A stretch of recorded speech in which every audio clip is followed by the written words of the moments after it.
Hello everybody, this is Ryan over at High Carb Generator. Welcome back to my channel. If you're new here, like, subscribe. Somebody asked me to watch this video. I've seen this dude before. I'm not even sure who this is. Maybe that's Stephen Gundry. I don't know. Let's get into this. 10,000 years ago, we switched over to things that we had never eaten before. And those were the grains of grasses and beans. Now, the reason we'd never eaten them before is, number one, we didn't need to. There's never been a documentation of an ape eating grass or grains.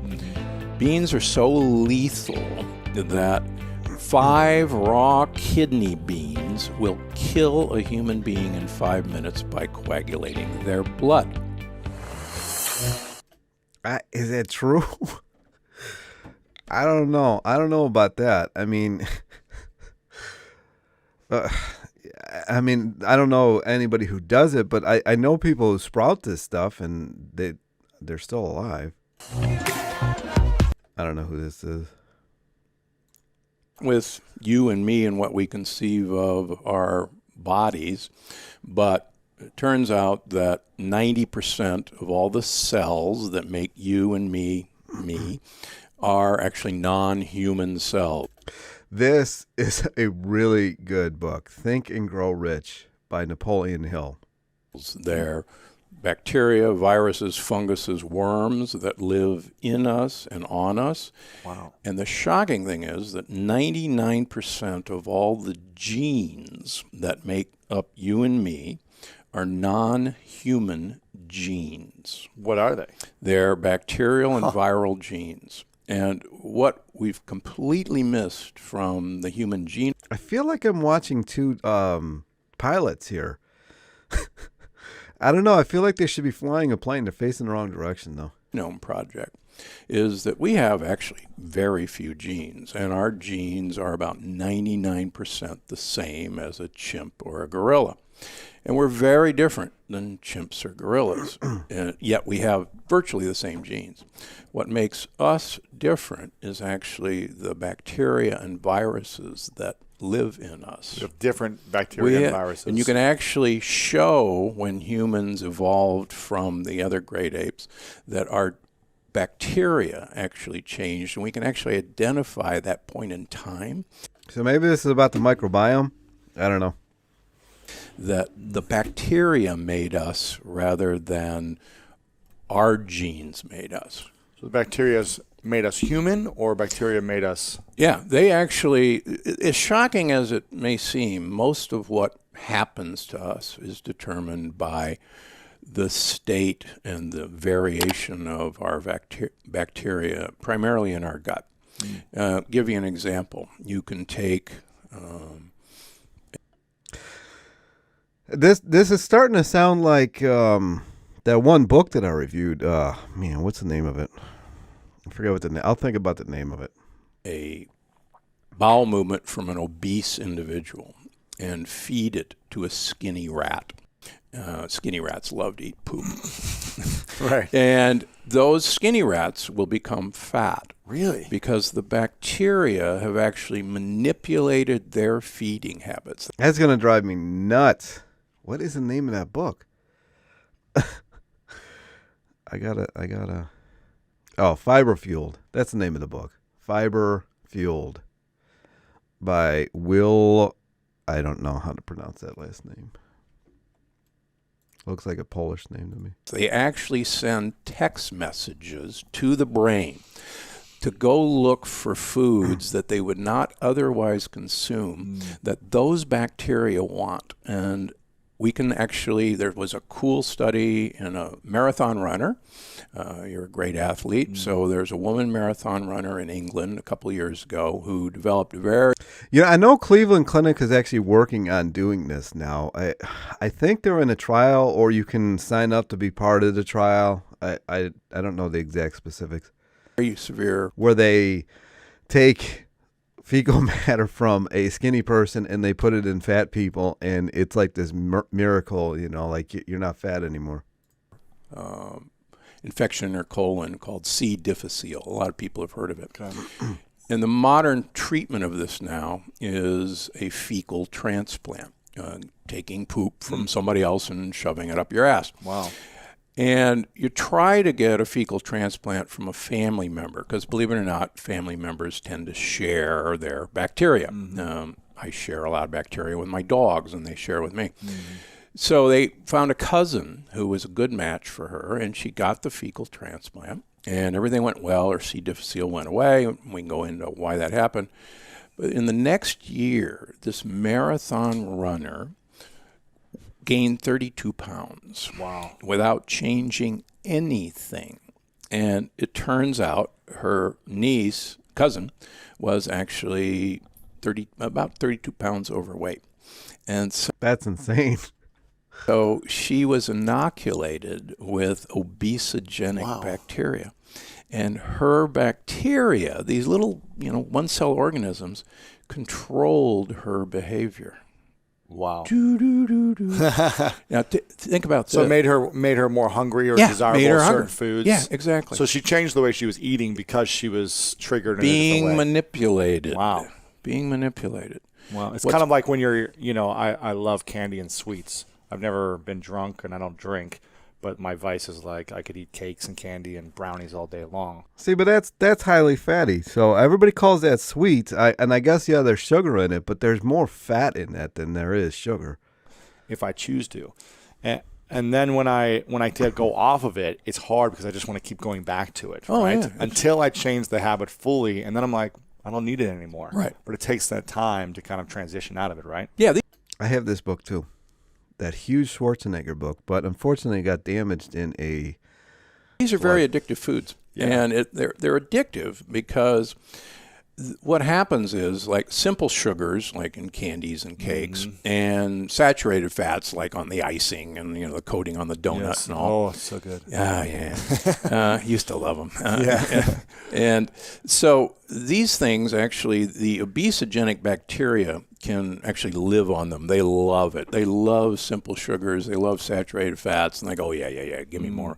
And they actually tell our brain to do that. It's kind of like, you remember the movie Little Shop of Horrors with the blood-sucking plant? It was a very famous Broadway show. Sure. So Rick Moranis starred in the movie, and there's this blood-sucking plant that he grows, and Audrey and all right, let's experiment where they gave them all colonics and cleaned out their colons, and then they gave them fecal enemas from happy people. No way. And about 2/3 of the depressed people got happy and were released. I can see that. In the 1930s. Wow. So, I mean, it's just, you start looking at this and go, whoa, we're probably looking at the wrong stuff. For instance, one of the things that I'm talking about in Berlin in October at the World Congress of Microbiota, that's what this study is. Fiber field. It reminds me of a situation. I think it was in the Netherlands. I've actually covered it on a video of mine, but there's so many of them I couldn't figure out which one it was. I think it was in the Netherlands in World War II. They didn't have anything but potatoes, and they became extremely healthy. They were so healthy, matter of fact, that the Nazi-occupied Germans started getting irritated because they were getting fatter and fatter and fatter, because they were just taking everybody's, cows and all that, and they were eating all the beef and everything. And they just kept getting more and more unhealthy. And then the Netherlands, eating just nothing but potatoes, kept getting healthier and healthier and healthy, and they couldn't figure it out. We now know that you can take bacteria from young animals' guts and put them in old animals' guts, and the old animals will become young again. No way. You mean like it's the fountain of youth? No way. So they'll their cells will get younger? Yes. Or they'll have youthful energy or what? All of the above. They will actually extend their lifespan by about 30%. What? Yeah, because here's the deal. What I'm trying to get people to understand is this is not about you and me or what we conceive as us. We're just a condominium for the people who really run us, and these are all these little one-cellular organisms. And what we're beginning to realize is we're a condominium for these bugs. And we're their home. We've exchanged them living in us and actually taking care of us for food and shelter for them. Huh. And That's crazy. I know. And the really cool thing is, so we can take bacteria from young animals, and put them into old animals. And the bacteria say, man, engulfed bacteria. Yes, by looking at our skin, who's the old person and who's the young person. Wow. And I was showing this picture to David Sinclair from Harvard, who's one of the great anti-aging researchers in this country and actually in the world. And we were discussing some ways to manipulate mitochondria in the brain. And I said, let me show you a picture. And he's looking and he says, okay, so Mehmet's a lot older than you, right? And he said, let me show you my driver's license. He said, wait a minute, how old are you? Right. And he said, can I have this picture? And I said, yeah. He says, I'm going to put it in all my talks. Wow. Because what I've been doing for the last 17 years is giving my bacteria what all the research that I've done and many other people have done would predict that my bacteria are pretty doggone happy with what I'm doing for them. Wow. And they're exchanging that happiness to say, man, this is a great place to live, and we're going to keep this place nice and clean. and just happy. Yeah. And so, wow. Yeah.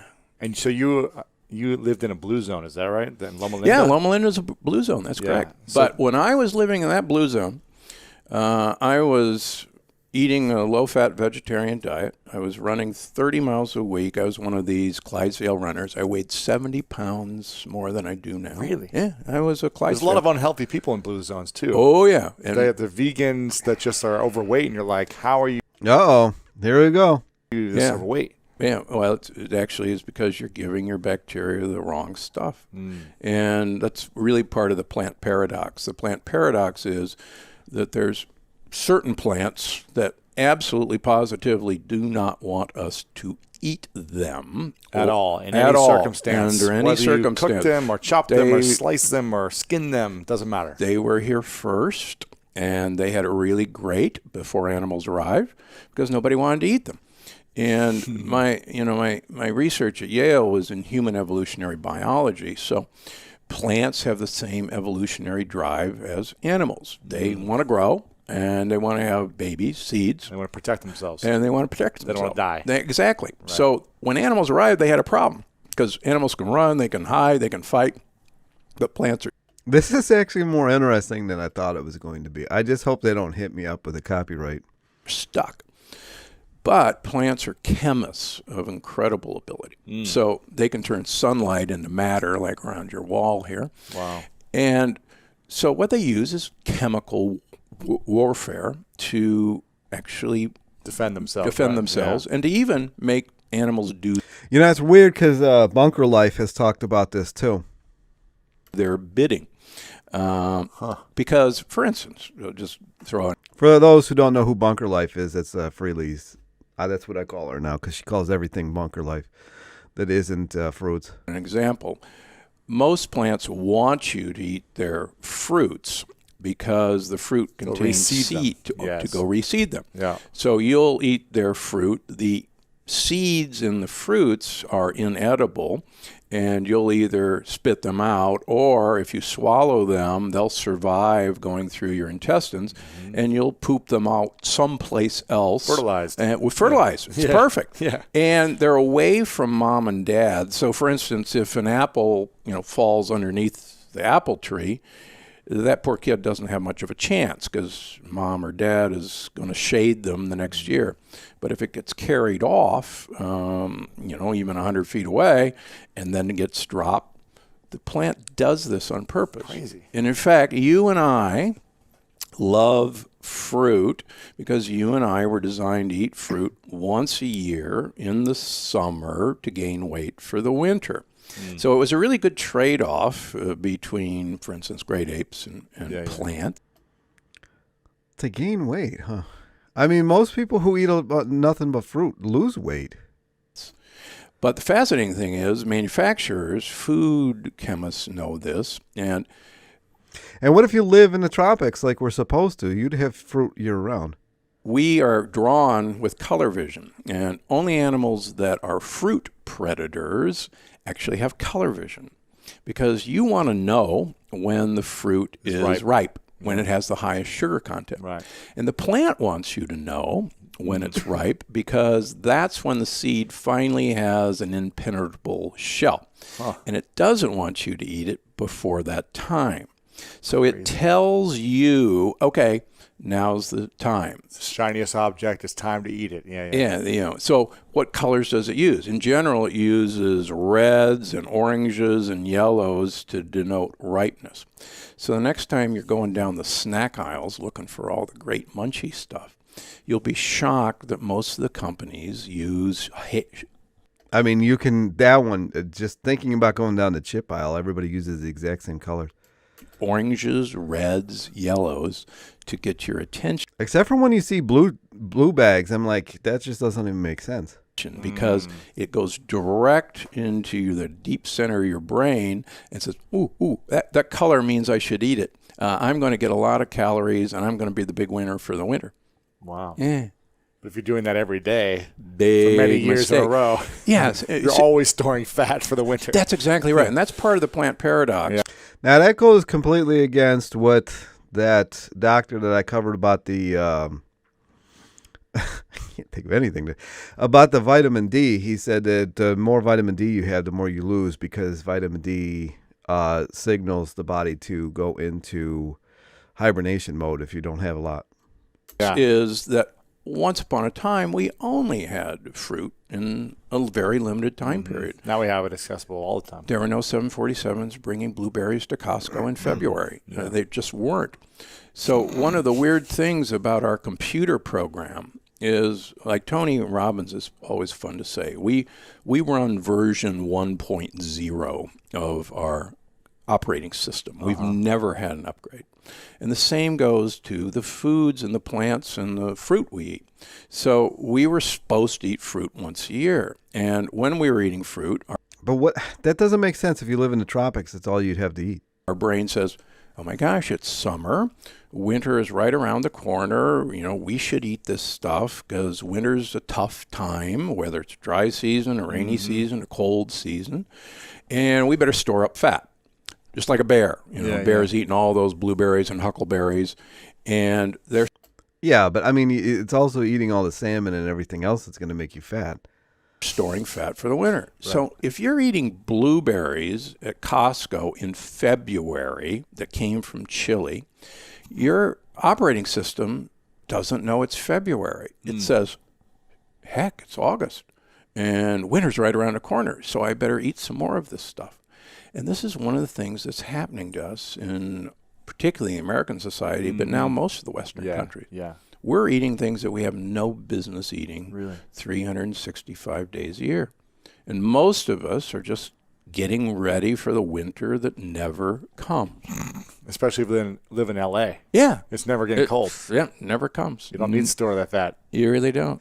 Yeah, but that's part of the problem. Wow.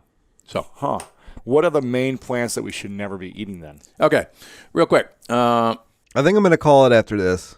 Up until 10,000 years ago, we lived primarily on the leaves of trees, and we ate tubers that grew in the ground, like a sweet potato for a yam. Love those. Yeah, they're pretty darn good for you. You were actually designed to eat them. And Very good. 12,000 years ago... I'd like to get him on with Doug Graham. And see them duke it out. 10,000 years ago, we switched over to things that we had never eaten before. And those were the grains of grasses and beans. Now, the reason... Technically, bananas are a grass, so does it mean you can eat bananas? We'd never eaten them before is, number one, we didn't need to. There's never been a documentation of an ape eating grass or bananas. Grains. Beans are so lethal that 5 raw kidney beans will kill a human being in 5 minutes by coagulating their blood. What? 5 raw kidney beans. Raw kidney beans. In fact, most people have heard of the poison ricin the white powder you send to your elected official. Yeah. Lots on the way to Washington, Yeah, but that's yeah. another subject. So ricin is the lectin of the castor bean, and we'll talk about lectins next.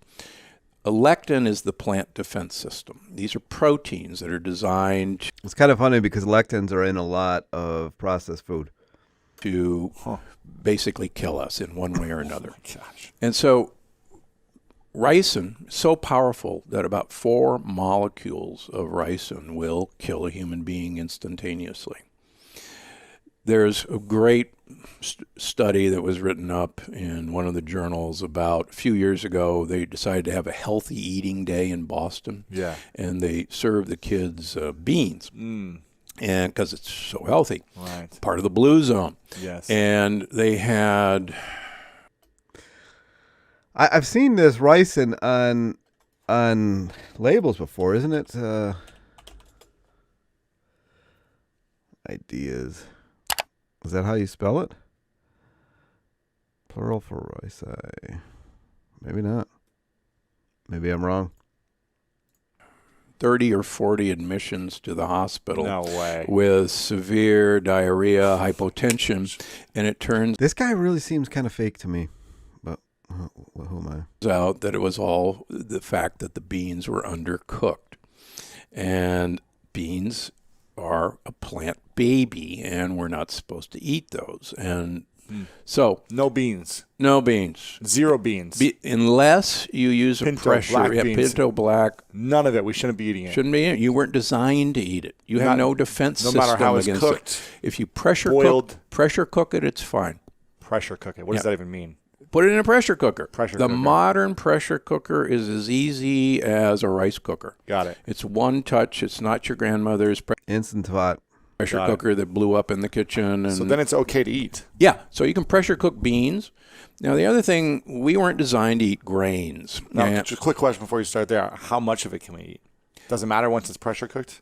here- Obviously, everything in moderation, but I mean, yeah, well, like I was it's presenting. like 20 beans are going to kill me or what? no, what's if you pressure cook them, they're fine. It's all good. Okay, Yeah. cool. And we talk about how to do this in the plant Got it. paradox. Got it. Okay, cool. But my personal feeling is the only purpose of eating a bean is to get olive oil into my mouth, and we can talk about that What? Got it. as we go along. Okay. So grains, for instance, everybody heard about gluten. Yes. All right. So gluten is a lectin. And again, a lectin is a plant's defense system. It's a protein that actually is designed to act like incoming guided missile attacks Wow. on the inside wall of our gut. And these things actually pry open the lining of our gut and actually break through the border. Really? Yeah, they Leaky gut. really do. And That's what causes eczema and Bingo. causes breakouts. Yeah, and exactly. Acne, All that brain fog, irritable bowel. This is actually all part of that process. Wow. And so it's fascinating to see people who either have come to see me or have even read the book and then write on Amazon, oh my gosh, I had this horrible eczema and now a month later it's all gone and all I did was, take grains and beans and nightshades away from my diet and everything got better. So that brings us to the second But nightshades can be tumors. kind of group of things we shouldn't eat. All of us are not from the United States, America. We're actually from Europe, Asia, or Africa. Every one of us. Yeah. So, and even our Native Americans are actually not Native Americans. They're from Asia. Get over it. Right. Right. So none of us were exposed to an American plant until 500 years ago when Columbus started trade. So getting to know a new plant, a new lectin in 500 years is speed dating in evolution. I just don't think it can be done. For instance, the Italians refused to eat tomatoes for 200 years after their native son Columbus brought them back because they knew how dangerous they were. They were part of the deadly nightshade family. Really? And when they started eating them, they always peeled and de-seeded their tomatoes because the peels and the seeds actually have the vast majority of the lectins. And It's interesting. Years ago, I was did my fellowship in children's heart surgery in London, England, and I had a house officer from Italy, and he invited me up for pasta and tomato sauce. Yes. And so I brought, it'd be nice if I bought a couple cans of canned tomatoes, help out. Sure. And he looks at it, he says, "Why did you bring me this? We can't use this." So I said, "What do you mean? It's canned tomatoes." He says, "It's got peels and seeds. You can't make sauce with peels and seeds." He says, "Mamma mia, what am I going to do with you?" So, I wonder if that's what they do in Sardinia or that island where the people live so long. They don't eat most of the tomato. you can't use peels and seeds. And I said, "Why?" He says, "They're deadly." And I said, "Really?" And he says, "Yeah, everybody knows that." And then I thought back, as a child, my grandmother was French, and she taught my mother that you always peel and de-seed tomatoes before you slice them and serve them. So until I went to What's left? Yale, I had never had a slice of a tomato with a peel and a seed. Wow. And this was, this has come from cultures. Yeah. For instance, peppers. Peppers are the same way. They're part of the nightshade family. You'll never open a glass jar of Italian bell peppers and see peels and seeds because they're gone. And the most striking thing is the Southwest American Indians always peel and de-seed their peppers before they eat them. The hatch chili roast will be happening in another month. And what do? They roast their chilies, peel the scarred off part, de-seed them, and then they eat them or they make them into chili powder. Right. And, you can prove this in your grocery store. Buy a can of green chilies, chopped green chilies, open it up. You won't see any peels and seeds because they're gone. So tomatoes and Peppers, and eggplant, potatoes. And potatoes, if you peel them and seed these things, you're safer, correct. But you can Safer. pressure cook them, and they're fine. and they're okay. Yeah. This doesn't make any sense to me. Got it. Now, there's two American beans that everyone should stay away from. Peanuts are not a nut; they're a bean. So good though. 94% of human beings carry a preformed antibody against the peanut lectin. We can take rhesus monkeys, our cousins, give them All right, I'm gonna stop it here because I feel like I'm stealing this dude's interview at this point. I'm gonna link this down below, largely because I've played 25 minutes of it. I'm actually probably gonna listen to the rest of this and might even get this dude's book. But, what do you eat? I don't like sweet potatoes at all, and technically, rice is a grain. I don't know. Leave comments down below. Like, what do you think of this whole thing? Think it's quackery, or do you think it's legit? I don't know. I do know that when I have potatoes fairly often, I have issues. Same with rice. I mean, what do you eat? Anyway, that's today's video. Hopefully you liked it. Give it a like, subscribe. Leave comments down below. What do you think of this whole thing? And I will talk to you next time.